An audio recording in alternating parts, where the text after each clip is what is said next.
Welcome to this week's episode of Behind the Comedy Mic with your host, Steve McAnally. I'm joined in studio today by the one and the only extraordinary man himself, Mr. Jaye Devan.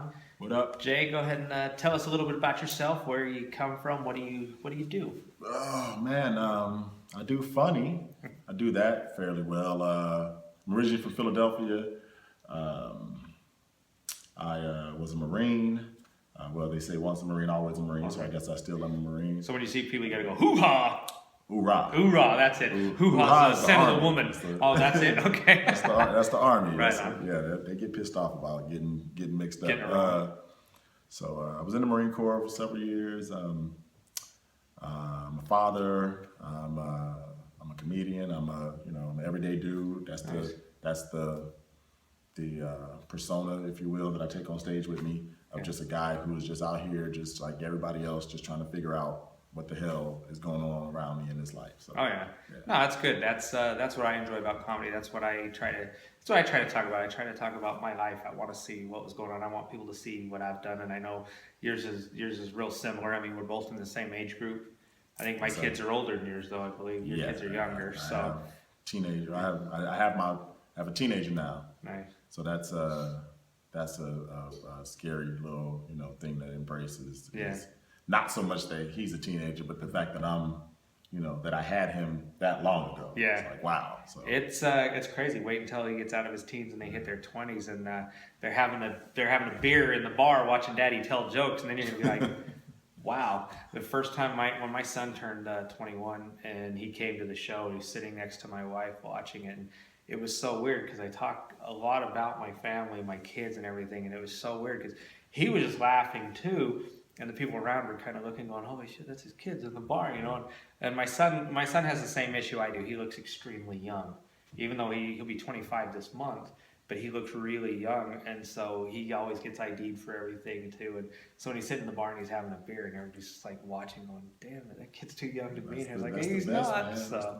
but it's cool, man. I'm glad you're a father figure. You love your kids. That's a good thing. Not a lot of the thing everybody gets to the thing of, kids are this or whatever. I'm like, man, no, I love my kids, man. Well, no, I don't. They're fantastic. I don't love them. I don't. Yeah. I don't love them. They're just there, and I'm just like, okay, I just don't want to be a deadbeat. That's my lot in life. Is just for nobody to ever call me a deadbeat. But love, that's a strong word. We can keep them as a standard tax deduction on the Jaye Devan's retirement plan. Exactly. That'll work. So, what's some of the big stages you've been on? What have you seen out there that you like, that you do? I've been at the Comedy Store. I've been at the J Spot in LA. Both of those are in LA. I've been at the Comedy Union, which is actually the place that I consider my home base. I did until I left there and came here. But I've been a little bit everywhere, man. Since I've been in Las Vegas, I've been blessed to do the LA Live. Right. I've done that. And so I'm right now working my way into, if you guys are listening, check me out. I'm trying to work my way into LA Comedy Club. Sin City is another one that I'd like to be able to get into, and then eventually, the Laugh Factor and everything like that. But the big thing, man, is that I'm always working to get better. Yeah. And so hopefully my goal as a comedian is just for people to see me and appreciate what I do on stage. Exactly. I'm not much of I'm admittedly not much of a, what do you call it? Like a socializer. You know what I mean? I'm not that guy that just walks in the room and everybody's like, oh, there's Jay. No. I just like to. I'm about the craft. I like to get on stage. I like to tell stories that are funny, and then hopefully people see that and they say, hey, I want to put that guy for my show. That's something me and you have very much in common with. I want to get booked on shows because of the talent. Exactly. I want somebody to watch and go, God, that guy was really good. I'm not a big fan of the whole, let's put this guy on our show because he has 20,000 followers on Twitter or whatever. No, I want you to put me on your show because I'm talented. I'm going to always advertise myself that I'm going to be at people's clubs, but you know what I mean? It's kind of one of those, I see that all the time when you send out bookings to people and they'll be like, well, how many followers do you have? How many friends do you have? How many people live in our city? And you're like going, Are you I've never been to kidding your me? fucking city. I've never been to your Exactly. city. I want to go to your city. That's why That's I'm why here. I'm going there. You know. And it's Yeah. and I love the business, man. You know, and I see that in you. You know, we've Mm-hmm. known each other now for pretty much since I've been here. Yeah.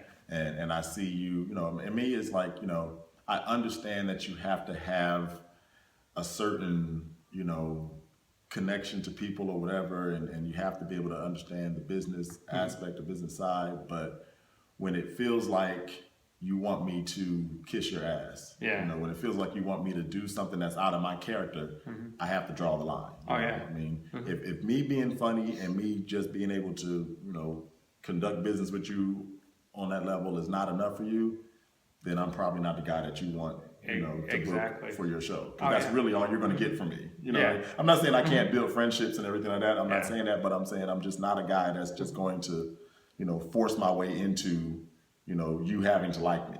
Oh yeah.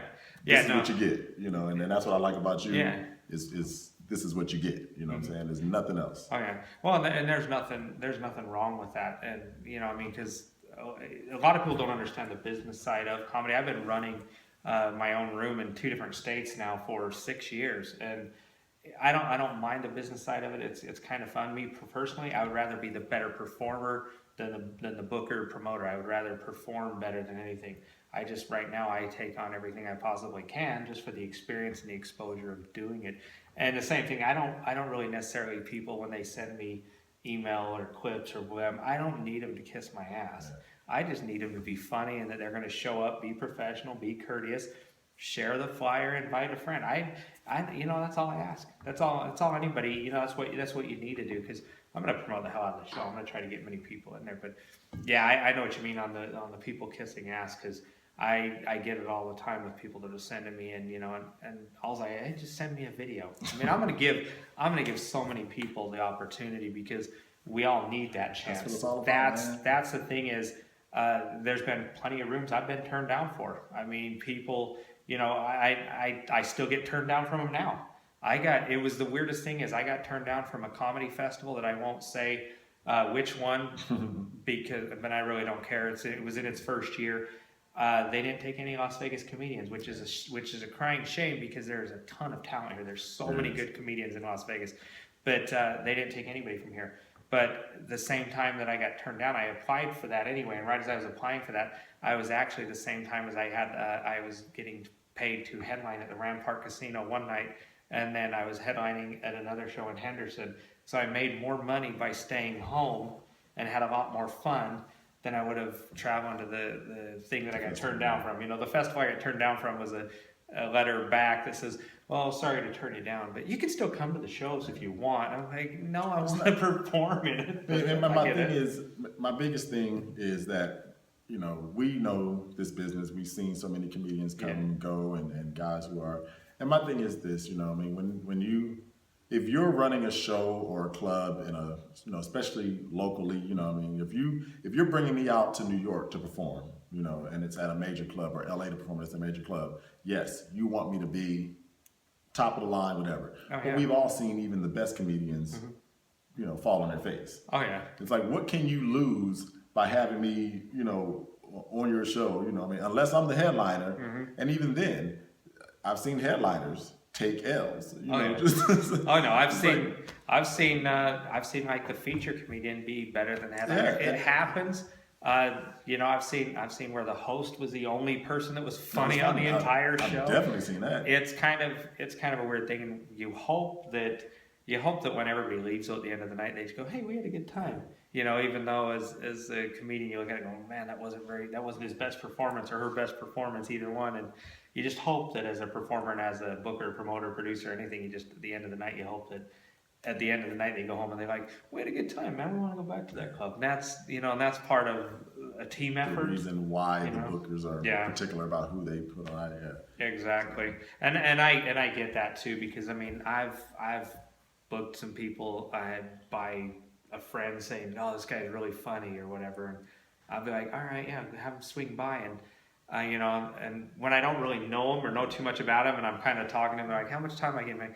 I said, "I'll give you the light in about 4 minutes." So you know, and after like about 30 seconds, I'm going, oh my God, I should give him the light right Right now. now. I'm like, and so I have really hesitant a lot of times unless unless I'm really trusty of that person, you know.